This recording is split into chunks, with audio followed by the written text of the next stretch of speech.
Nagturuan ang Manila Police District at ang mga demonstrador kung sino ang nagsimula ng karahasan sa protesta sa US Embassy kahapon.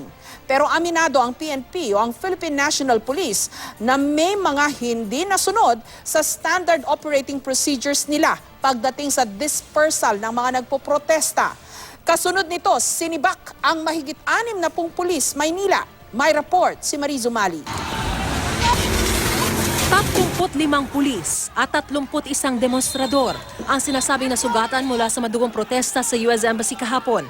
Sa gitna ng girian, galit na dumating ang Deputy Director for Operations ng MPD. Wala man lang tayong panabla. Wala man lang kayo inuli. Dami-dami dyan. Magkagulo na kung magkagulo, pulis tayo rito eh. Hindi pa na yung patalo sa mga yan.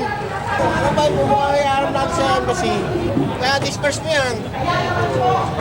Last negotiation at dalawang speaker, nakaupang na yung file track natin. Lumabang kasi kayo.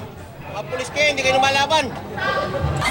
Ayon kay Bayan Secretary General Renato Reyes Jr., planado at iniutos daw ni Colonel Marcelino Pedroso ang marahas na dispersal. May usapan na with the police. We're down to the last speaker. Alam ng ground commander yon. Matatapos na and peacefully. Kusang lalabas, no, aalis ng area yung mga nagpo-protesta. And we wanted to end the protest na walang insidente. Kaya lang desidido silang i-disperse talaga. Itinanggi naman ni Pedroso na pinlano nilang saktan ang mga demonstrador. Giit niya, silang mga pulis ang mas naagrabyado sa protesta. Ang totoo po, ang pulis po ang nagulpi, nabugbog, nasaktan. Nakita naman po kung ilang pong pulis ang nasaktan sa amin. Po, hindi naman to kami papayag na siyempre, may mamatay na pulis. Kami naman po, bilang CDN, wala po kaming dala ron. Yung ano lang, yung shield lang. Ipinagtanggol din ni Pedroso si PO3 Franklin Co na siyang sinasabing sumagasa sa mga rallyista. Hindi naman po siya original driver. May driver po doon, PO1 Dionisio. Nung tinutumba po ng mga rallyista yung mobile car, buod sa pinipinturahan, yung inisprayan. Nung inisprayan, nangyari po doon, natakot po yung PO1. To avoid further damage, ginawa po nung isang pulis natin, yung si PO3 ko. Sabi niya, yung paliwanag niya, sinakyan niya yung mobile car para ma-extricate yung mobile car na po to avoid further damage doon sa mobile car. Pero ang PNP aminadong may mga binaliwala ang mga pulis sa standard operating procedure. Kaya agad na sinibak sa pwesto ang ilang police officer, kabilang na si Pedroso. Na-relieve din si Co kasama ang 62 pulis ng MPD. Si Pangulong Duterte pa iimbestigahan daw ang nangyaring dispersal. And given my orders for a maximum tolerance policy sa police, let them say it early on, if you want to demonstrate, tell me. I'll give you a permit for 1 week. Just do not invade the constitutional orders of the right also to use the streets and be safe.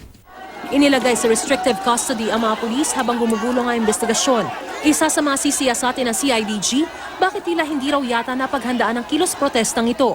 There will be two debriefing that will be conducted here, no? Yung tactical debriefing natin where we will see kung merong lapses yung ating Manila Police District, plus yung psychological debriefing ng ating mga police dito, no? Particularly on Co. Aalamin din kung kanino nanggaling ang order na i-disperse ang mga rallyista. Most likely it would have come from the ground commander. It would have been Superintendent Barot who would normally have issued that command. Pedroso was there. Colonel Pedroso is the supervisor. Then he can also issue that order. May mga inihain na ring resolusyon sa Kamara at Senado para maimbestigahan ang nangyari. Naniniwala si Senador Ping Lacson na umaksyon ang umano'y nanagasang pulis batay sa nararanasang sitwasyon. Pero sabi ni Senador Dick Gordon, hindi makatwiran ang ginawa ng mga pulis kahit pa umano'y pinrovoke sila ng mga rallyista. Sorry, napikon sila, pero hindi sila dapat nanakit. Ang Embahada naman ng Amerika nagpahayag ng pakikisimpatya sa mga nasugatan. Kasabay nito nanawagan sila sa mapayapang pag-uusap ng panig ng mga pulis at demonstrador. Mariz Umali, GMA News.